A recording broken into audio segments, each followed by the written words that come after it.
Hello! Hello, poppers and the lifers. How is it going? It's Friday. It's sunny here. And we are back in one of my favorite places, which is yet again, just like last Monday, the countryside, close to where we live.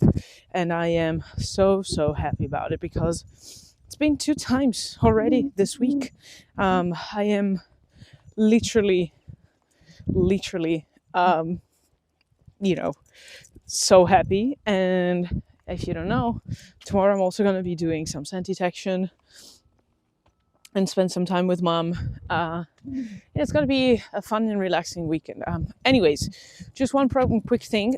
We've seen that our stats for how many people are listening basically tripled in this couple of weeks. So for all the newcomers, which we guess come either from Italy or the United States, simply because we see the stats. Thank you for being here. Thank you for supporting us. We don't know who you are. If you want to just give us a shout out, thank you so much. And we're happy to welcome you in the family. By the way, if you haven't done it, please give us 5 stars on Spotify. We just have 2 now, so we have 5, but we have 2 votes. So it would be amazing because it helps us be discovered. This is a side hustle from mom, actually sharing for her mental health. If you don't know why, by the way, go to episode 1 of this podcast. Why do we create it? Why have we created it? Pup In The Life, episode 02. And you're gonna have the reasons why. Also, thank you so much because we've crossed 150 pretty much time on now, so it's amazing. You're amazing. Thank you so much. One last thing. Thank you, Damiano Crognali, for being our first commentator ever on Spotify. Damiano is a journalist working. He's Italian, but he works mainly in other countries, such as especially the United Arab Emirates, in Dubai, covering lots of technology things that are amazing. So yeah, this is all for the thank yous. We probably lost you. If we didn't lose you, this episode is gonna be very, very, very, very much full of interesting things. So let's get to it. So yesterday, mom went to an event in Milan, where this would be like a tech event around AI and applied technology to media and the advertising space and publishing space and books as well, hosted by one of the biggest book publishers in Italy, actually. And what there is to know is that she had some pretty interesting conversations, and the mode of the conversations was basically the advertising sector per se, in terms of how the media landscape works and thinks about itself, and especially agency services are practically dead. Now, dead means what? It means it's probably gonna become a commodity and or managed or helped out by an AI. Now, this is not just all apocalyptic type of reasoning. Is that this is going to happen probably to most, not most, but like other sectors as well. And it's in no case, it's not a random thing that happened to.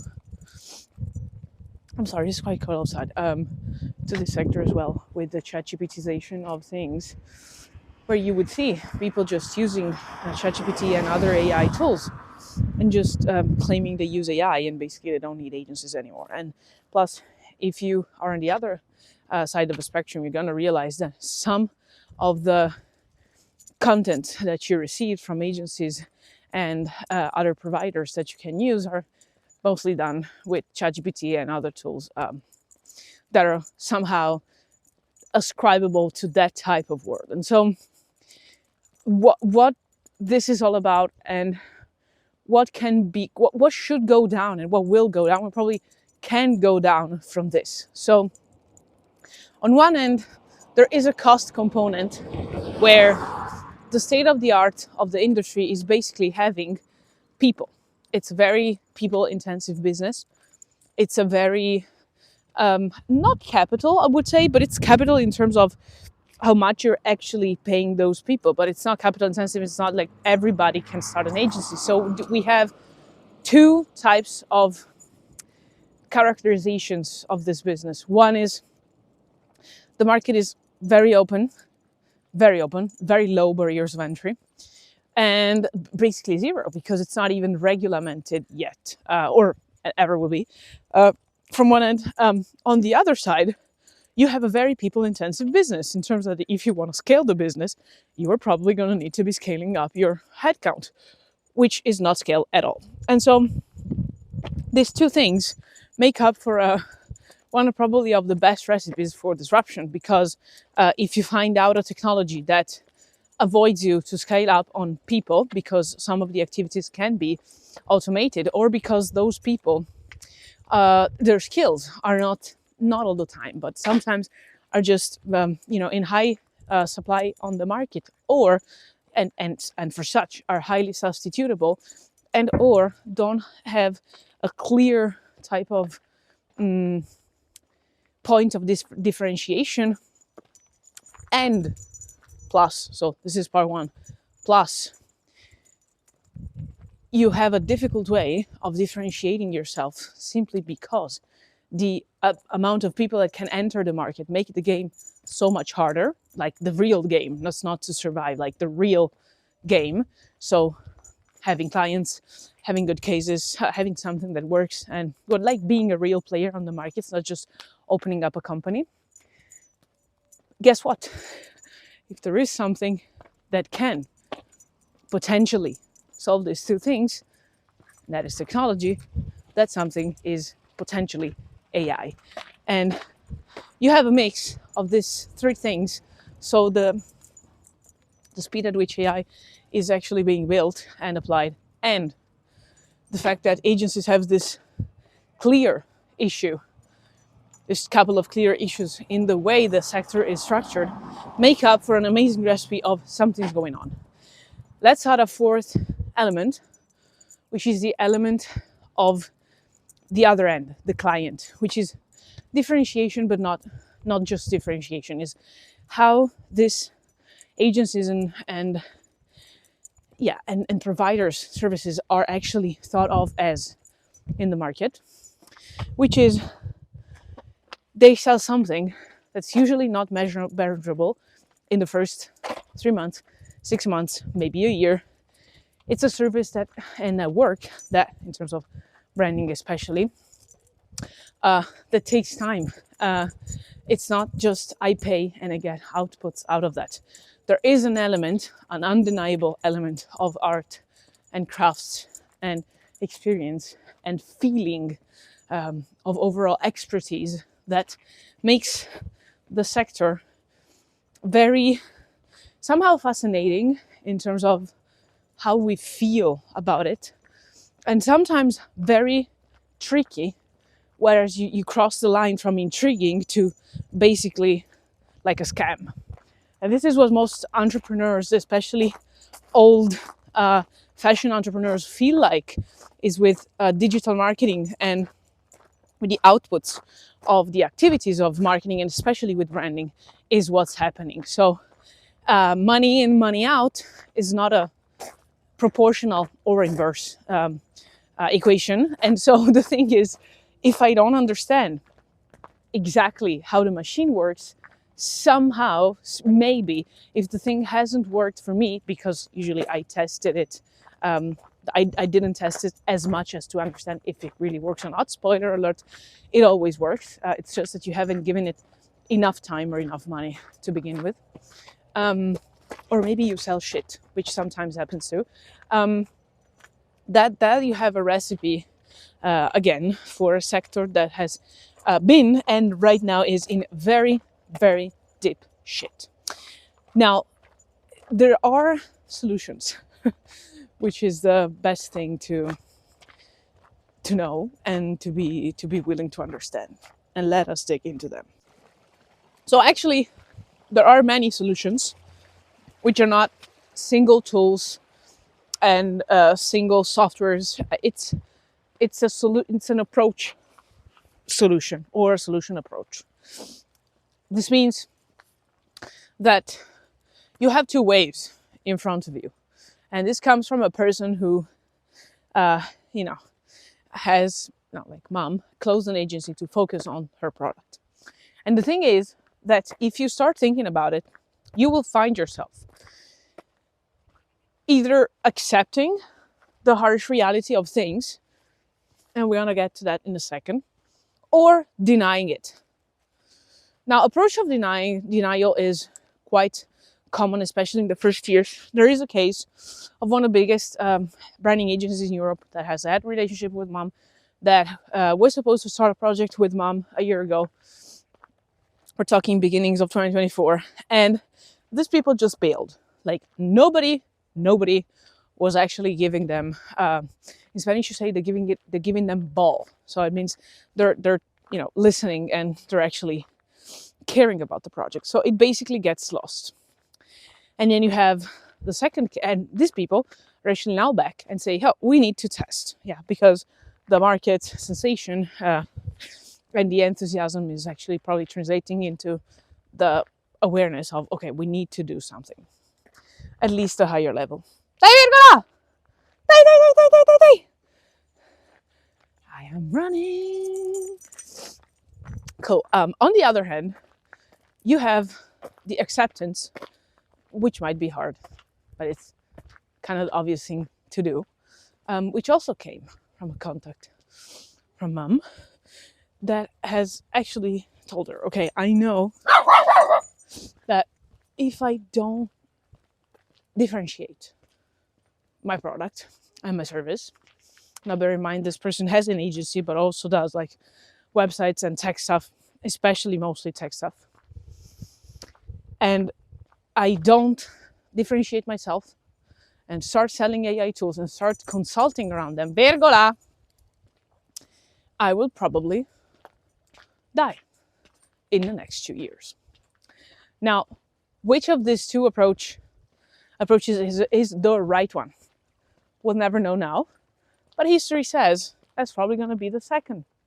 That if you don't start thinking about it soon enough, it's going to be very, very, very bad in the end. And so, why are we talking about all of this? It's because this thing that we're talking about, the fact that agency markets, and in general, what you can say to other sectors as well, and that can be said to most other sectors that have been disrupted by technology, is in the words of one of the people that mom has talked with yesterday, nobody tells it, but it's probably going to become a commodity. So best price at worst, best references at best. So the thing is that if the market looks like this, it's going to be very bad for the margins, which are already tiny in such industry. And it's going to be very bad for the 99 or 98% of the companies who shall not survive this wave. So this is all to say that it's not that agencies are dead, it's that they need to evolve their models at this point. And from our angle, with mom's company, they understood that probably the solution is not to give out a software or solution directly to companies, because sometimes they're not even ready for that. They're not ready to have an actual person, like an agency person, doing the work for them. Imagine to have a software that they need to be taken care of.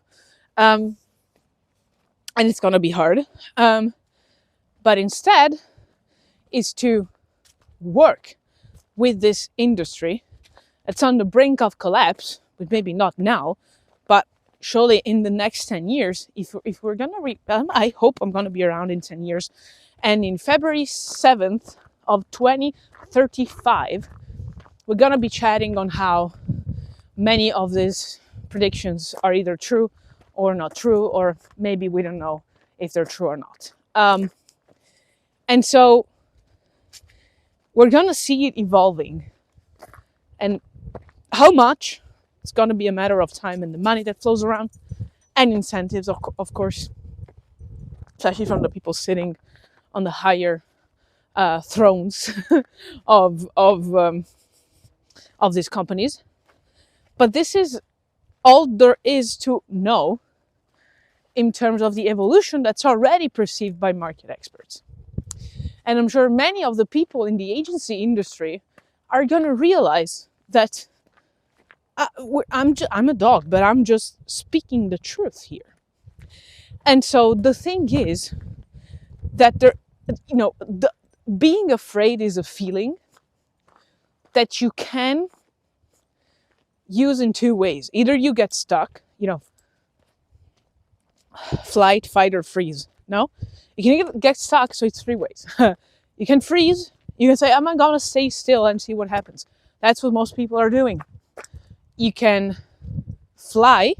You can say, okay, I'm out here. I'm changing what I do, which is a halfway measure. That means I maybe change myself, but don't change the business. So I just switch careers. That's what many people did in other disruptions as well.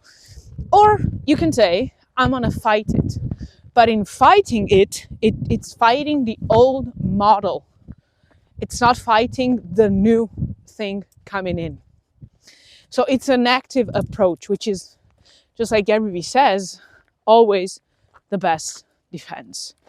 Now, we didn't want to give a lecture on market dynamics and SWOT analysis and micro or macroeconomics in this sector, but it's evident that as a state of the art, what there was before wasn't sustainable. It was just a lack of technology that wasn't innovating the sector, just like always happens with all the sectors ever, until a technology doesn't arrive, or a new way. A technology is a new way of knowing things. Technology. Techno and logia. So it's a new knowledge about the technique of things. And therefore, it's a new way of doing things. But it's not obvious. It's not an action. It's a knowing. And that knowing, technically speaking, from a classical standpoint, Greeks and Latins would just lead us to do. But we don't know if that will and when. I mean, we know that will do, but we don't know when. So the thing about it all is start from the knowing, to the actual action, and be on the other side, because something will happen, and it will happen very, very, very soon. Sending you kisses, hugs, and a bit of barks.